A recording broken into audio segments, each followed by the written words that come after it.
Alright, hey guys, so if you've been watching any of my videos, you've seen I have a camp trailer that I built myself.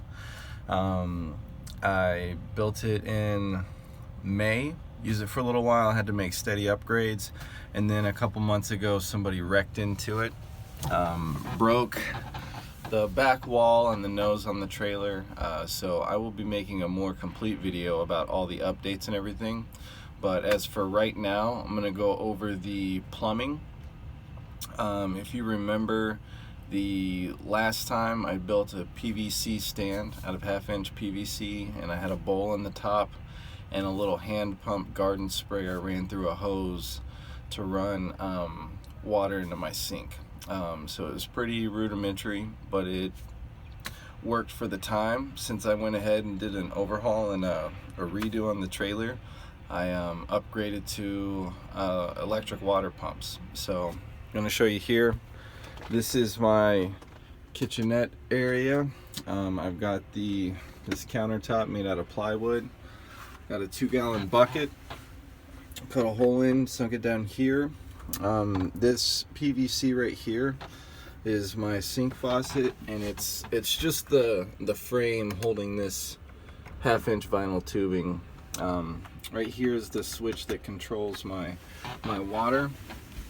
Now down here I've got 2 tanks. I've got my freshwater tank, which you can see. Here's the power that goes down to the pump that's in there. It's just a 12-volt miniature pump. Sorry, there's some stuff in the way. So whenever I want to fill this bucket up, I unscrew this lid, put the funnel in here, and just pour some fresh water in. This tube connects down to the pump in there. Whenever I activate it, it sends water up into this faucet here that'll go into my sink. Now this little blue thing right here, this is a one-way air valve, and if you can see, it says out right there, and this side's blank. So what that means is that if you push air through this side, it'll come out this side. But if you push air through this side, it will not come out here. Now the reason I put this on here is whenever water is being forced through the pump up out of the bucket, it'll leave a vacuum. And so if that vacuum becomes powerful enough, it'll scrunch up my bucket.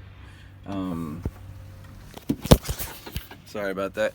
Kind of the same way that if you had like a water bottle up to your mouth and you sucked the air out of it, the water bottle would scrunch up, and I didn't want that to happen. So the way this works is pump water up through here, and then it'll create a vacuum. Well, the air will go through this valve and equalize the pressure, so that way if I pump a lot of water out and it leaves that empty space there, a little bit of air will flow in and keep my bucket from scrunching. So I'll show you the switches here. Now I've got 2 switches. This is just a little black plastic box that I got off of Amazon. I got a pack of them of like 5 for $7, and I drilled a hole in it for the wire to go into, and then the switches, and I just stuck them in here and wired them up. And now this is the main switch. It's a 3-way toggle. So if it's over here, it runs, and then if it's in the middle, it's off, and then if it's switched to the right, it activates this momentary switch. And this is what I use most of the time, because I only fill up 5 gallons at a time, and I like for that to last me as long as possible. I don't turn the sink on and just let it run very often. So I have this momentary switch that if I press it, the water comes on, and when I let go, it cuts off. So if I just want to get some water in my hand to wet my hair, to brush my hair in the morning, it's on, got a little bit of water, that's all I need. Then again, you know, if I want to fill up a water bottle or a coffee pot and it's going to run for a second, I flip it on, I can leave it on, and then this is off, of course, to make sure I don't accidentally activate it. Now the water goes down into that brass flange right there, comes out the bottom into this vinyl tube, and goes down. You can see this curly Q in it. I didn't do that because I accidentally cut too much vinyl tubing. I did that on purpose. If you look under your sink in your house, the pipe will come down from the sink and then make kind of an S curve.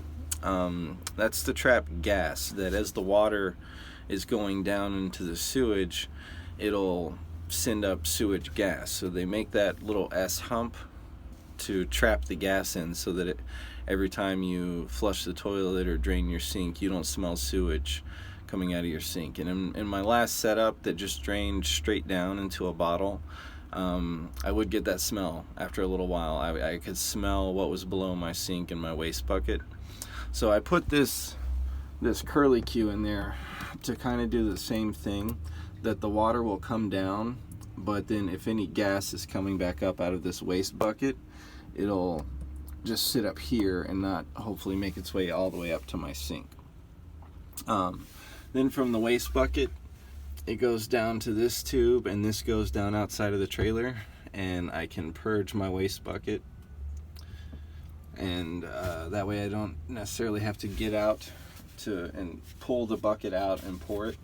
Now another thing that I got, that I added, was this funnel right here that runs down through the wall, and it connects to this T to go down in my waste bucket. And this is basically a urinal, and I'm not gonna urinate for you, but I will show you some water going down there. It goes down in my waste bucket, and then of course I can drain right there. So that's what I've got going on with my plumbing. Hope you liked the video, and keep a lookout for the updates that'll show you the rest of the upgrades I've made to the body.